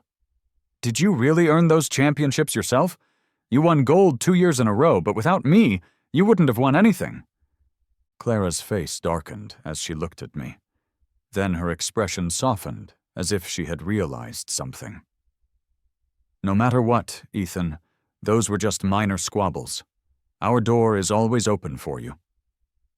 Hearing this, Leo's face shifted completely, and he stared at her in disbelief. I found it amusing, dragging Chloe away. What a nerve. Clara's heart trembled, and her warm expression froze in place, but I ignored her and turned to leave. Her face turned completely cold. She stepped forward to grab me, but Chloe blocked her. Looking to get scolded? Are you a masochist or something? Clara had never been humiliated like this before. She suppressed her anger, ignoring the blonde girl, her eyes fixed on me. Don't forget you're my husband, and Sam is your own flesh and blood. Are you just going to abandon him? Chloe's pupils shrank. A foreign emotion ignited in her previously indifferent chest, making her gaze sharp. To me, it was laughable. I turned my head, my eyes reflecting utter unfamiliarity towards Clara. Wasn't he given to Leo? Your lover who's passionate about kids? What does that have to do with me? Leo immediately spoke up. Ethan, I know you're resentful, but the child is innocent. I cut him off, showing no pain or discomfort, just surprise and confusion. This is your family matter, isn't it? Besides, there's no longer any connection between us. I held Chloe's arm and said calmly, Let's go. If this goes on, I might gag up my breakfast. Seeing me go, Clara couldn't control herself and almost reached out to grab me. The next second, a slap was aimed for her face. Leo instinctively tried to intercept but saw Chloe miss Clara entirely. Clara couldn't even open her eyes as Chloe breathed a sigh of relief, retracting her hand with a look of relief. Almost couldn't resist swatting a cockroach, such disgusting creatures. I feared Chloe would cause trouble and realized why she was so formidable, yet had so few gold medals. Before even starting, she'd be disqualified for arguing or being targeted. Marcus had sighed when remembering it. Chloe's sharp tongue often led to her getting hit before contests, but she was also penalized for it. Such an absurd outcome he had never seen. Now I realized it was real. I pulled Chloe away, unwilling to waste any more time with those two. I still had to train for the competition. A month of practice had improved my coordination with her, but more work was needed. The presence of those two particularly urged me to crush them completely. Fortunately, each pair drew lots separately, and we avoided Clara's group in the initial rounds. Chloe continually muttered something under her breath, and curious, I listened in and laughed. She was reciting local exorcism chants. I'd never seen her so disdainful of someone. It was rare for Chloe, a noble from a family famed for their politeness, although she usually looked down on others. Was it luck or fate? In the finals, I did draw Clara's group. This race would pit me against Clara and Chloe against Leo. I wouldn't underestimate anyone. I'd face the competition head-on and prove myself with skill. Standing at the starting line, with the familiar lights and judges and the roaring crowd, my passion for skiing burned brighter every day. And every training session was for this moment on stage.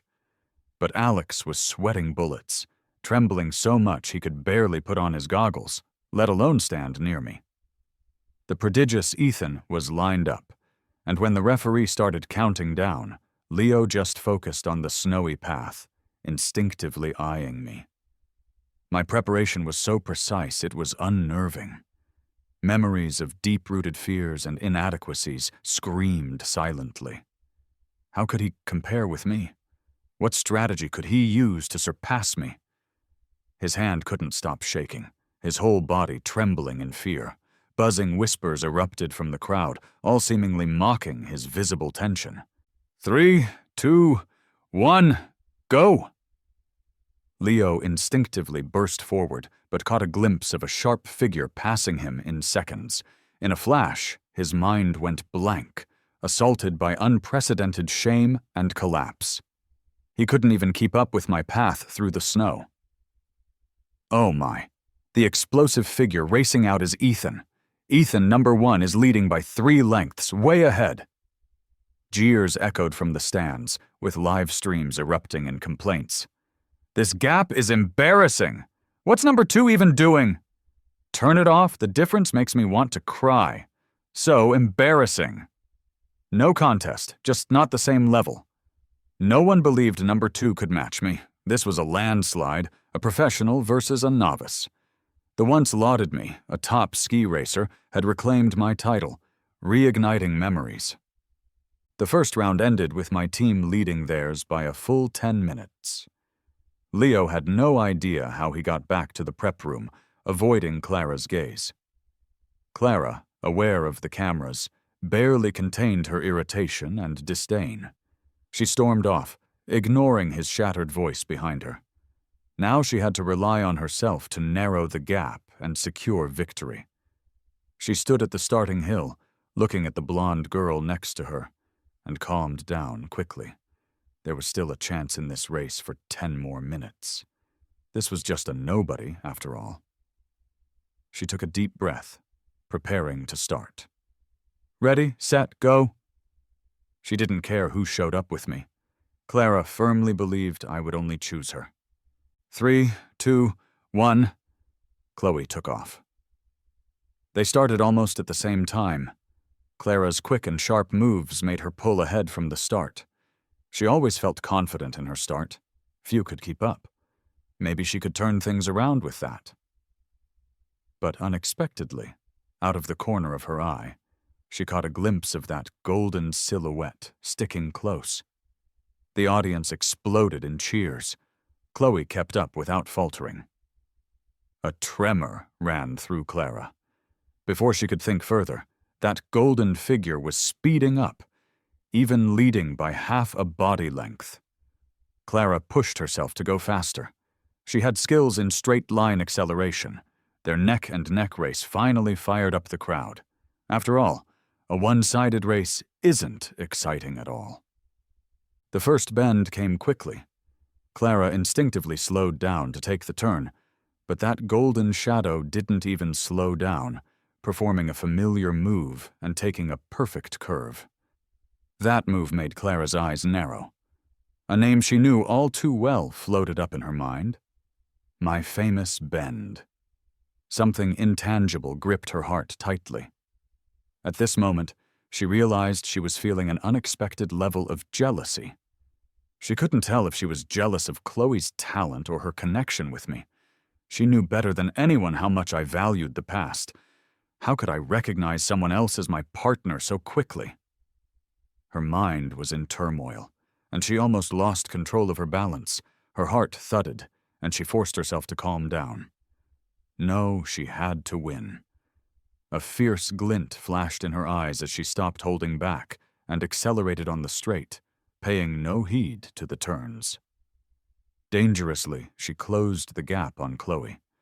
They were only half a body length apart now. Joy rose in her eyes as she still had a chance to overtake her. But Chloe glanced back at Clara, her eyes full of regret. "Is this your best?" Clara's mind blanked, and then Chloe accelerated, widening the gap by 3 whole lengths. Suddenly, Clara felt cold all over. Was she doing this on purpose to give her false hope? Yet, no matter how desperate it seemed, Chloe was like a beast unleashed, flawless in acceleration and cornering, leaving her opponents in the dust. She dashed forward and crossed the finish line. "Let's congratulate Chloe and Ethan on their victory. Let's look forward to the next event." Defeated, and utterly defeated at that, Clara looked at Leo's pale face, her own expression blank. Her ears were ringing as if nothing remained. Her phone buzzed with messages. The club was receiving withdrawal notices from competitors. With skills like these, why even have a club? So embarrassing. "Please approve the withdrawals quickly. Nobody wants to stay." Previous partners also sent contract termination messages. Everything was over. Clara's eyes were blazing with anger. She smashed her phone and walked away. "Clara!" Leo called, trying to catch up, but she swatted him away, disgusted by everything. She couldn't understand what she'd done wrong and blamed everyone else. No matter what, her failure was sealed, left alone with Leo in a forgotten corner. I withdrew my gaze, finding the air unexpectedly fresh, the sunlight beautiful on my skin. The next race was ready to start. The bright sunlight shone into Chloe's eyes, making her smirk. Honestly, how can someone so bad be so unbelievably confident? I gently patted my blonde partner's arm. "Don't worry about it. It's not our concern anymore." Chloe was drawn to my bright smile, feeling better instantly. "You're this happy because I got revenge for you, aren't you?" I touched my own lips in surprise, then laughed speechlessly, giving her a playful shove. Narcissist. Our playful figures wouldn't stop. In that small part of Switzerland, our story was just beginning. That night, the shrill sound of sirens shattered the quiet of my hotel room. I had been searching for the remote, wanting to watch some late-night TV. The moment I turned the screen on, a heavy thud echoed from the hallway outside my door. A battered watch, one I recognized instantly, rolled to a stop right in front of my door. I could see the engraved ski trophy totem, a custom design.